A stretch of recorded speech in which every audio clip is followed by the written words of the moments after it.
Et les gars, une vidéo là un peu décontractée. Parfois, il y a des gens qui s'accrochent à leurs amis d'enfance. Mais juste pour dire que ce sont mes amis d'enfance, je ne peux pas les laisser partir. Je dis parfois, tu n'es pas obligé de rester connecté à vos amis d'enfance. Si ces derniers ne t'aident pas dans tes projets, mais si ces derniers ne t'aident pas à réussir, parce que tu es tout le temps accroché à cet ami qui te rappelle tout le temps les bêtises que tu faisais dans le passé. Ça, ce n'est pas un bon ami. Il faut toujours prendre conscience de votre entourage. Parce que parfois, il faut être seul. La solitude, c'est ce qui forge les vrais hommes. Parfois, il faut affronter la solitude. Mais tout le temps d'être entouré des gens toxiques, des gens qui ne te soutiennent pas, des gens que vous n'avez pas les mêmes états d'esprit, ou bien des gens par lesquels vous n'avez pas les mêmes objectifs. Ça, vous n'allez pas avancer dans vos projets. Parce que pour mieux avancer, quand on est jeune, surtout quand on est jeune, on est dans la vingtaine, il faut toujours s'entourer des personnes. Il faut toujours cultiver un bon entourage. Et si ce n'est pas le cas, reste seul pour mieux avancer.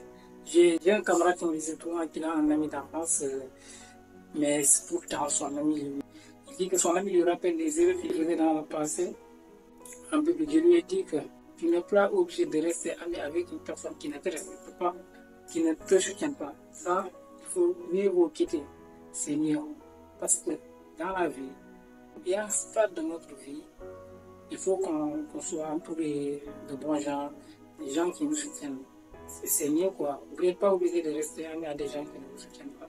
Parce que parfois, il faut prendre certaines initiatives d'affronter la vie. Il y a des gens qui sont entourés des amis parce qu'ils ont peur d'être seuls. Ils ont peur d'affronter. Parce que la solitude, ça fait mal, mais c'est ce qui crée les raisons, comme je l'ai dit tantôt, la solitude. C'est ce qui te force. Parce qu'en étant seul, tu vas faire une introspection sur toi. Tu vas savoir tes forces et tes faiblesses pour pouvoir faire face et les améliorer, pour faire face à ta vie et essayer de les améliorer, essayer de devenir la meilleure version de toi-même. Parce que c'est pas facile d'être seul, hein. C'est un moment très difficile.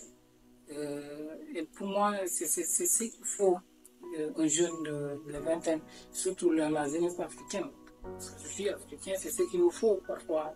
Il faut qu'on s'auto-évalue, il faut qu'on se développe personnellement. Parce que pour moi, le développement personnel, c'est ce qu'il faut dans la jeunesse africaine. Pour moi, le développement personnel, c'est ce qu'il faut la jeunesse africaine. Il faut changer de mentalité, changer de mindset, fixer des objectifs très élevés pour pouvoir les atteindre. C'est ce qu'il nous faut parce que c'est nous qui devons prendre le relais de ce beau continent. Donc, pour que notre continent soit à la hauteur, nous devons nous préparer. Parce qu'il faut qu'on se prépare mentalement, psychologiquement, mais il faut qu'on se prépare aussi mieux à avancer.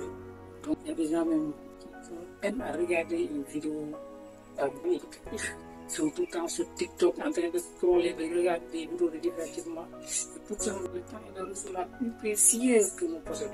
Parce que le temps, c'est la vie. Et quand on perd notre temps, on est en train de perdre notre vie.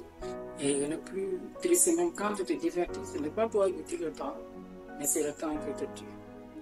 Donc, essayons de savoir, quand on se connecte, moi, c'est ce que je me dis toujours. Quand je suis sur une vidéo, la vidéo que je suis en train de regarder, qu'est-ce qu'il va m'apporter? Qui va changer ma vie, ou bien qu'est-ce qu'il va m'apporter de quelque chose de positif que je peux utiliser pour changer ma vie? C'est ça qu'il faut se poser quand on est sur les réseaux sociaux. C'est pas mauvais d'être sur les réseaux sociaux si c'est à but lucratif, ou bien si c'est à but éducatif, si c'est pour apprendre des compétences. Parce qu'on peut apprendre n'importe quelle chose sur YouTube. Ça, c'est pas mauvais. Ou bien il faut s'abonner sur les chaînes YouTube qui t'apportent, ou bien qui t'aident à devenir la meilleure version de toi-même. Au lieu de s'abonner sur des chaînes, ou bien sur des comptes qui n'apportent rien. Ou bien au lieu de perdre mon temps sur les réseaux sociaux, nous pouvons lire les livres. Lisons des livres de développement personnel, de motivation, de mindset, pour changer de mentalité, pour se fixer des objectifs, pour devenir la meilleure version de nous-mêmes. Pour rester bien, de rester à jouer des jeux vidéo. C'est pas intéressant parce que quand on est jeune, nous devons tenir compte de notre temps, car c'est la ressource la plus précieuse que nous avons. dont je venais de dire tantôt en haut. Donc, au lieu de scroller, disons des livres. Donc, ce serait tout pour cette vidéo. C'est une idée qui me traverse l'esprit et aussi, c'est quelque chose que j'ai constaté aussi. C'est pour cela que je me suis dit qu'il faut que je fasse une vidéo très décontractée pour parler de la situation de la génération actuelle qui s'arrose à des mauvaises habitudes, les jeux vidéo, les réseaux sociaux. Donc, ce serait tout pour cette vidéo. Et la seule phrase que j'ai envie de vous laisser, c'est le temps est notre ressource la plus précieuse que nous possédons. Et quand on perd notre temps, on perd notre vie. N'oubliez jamais ça.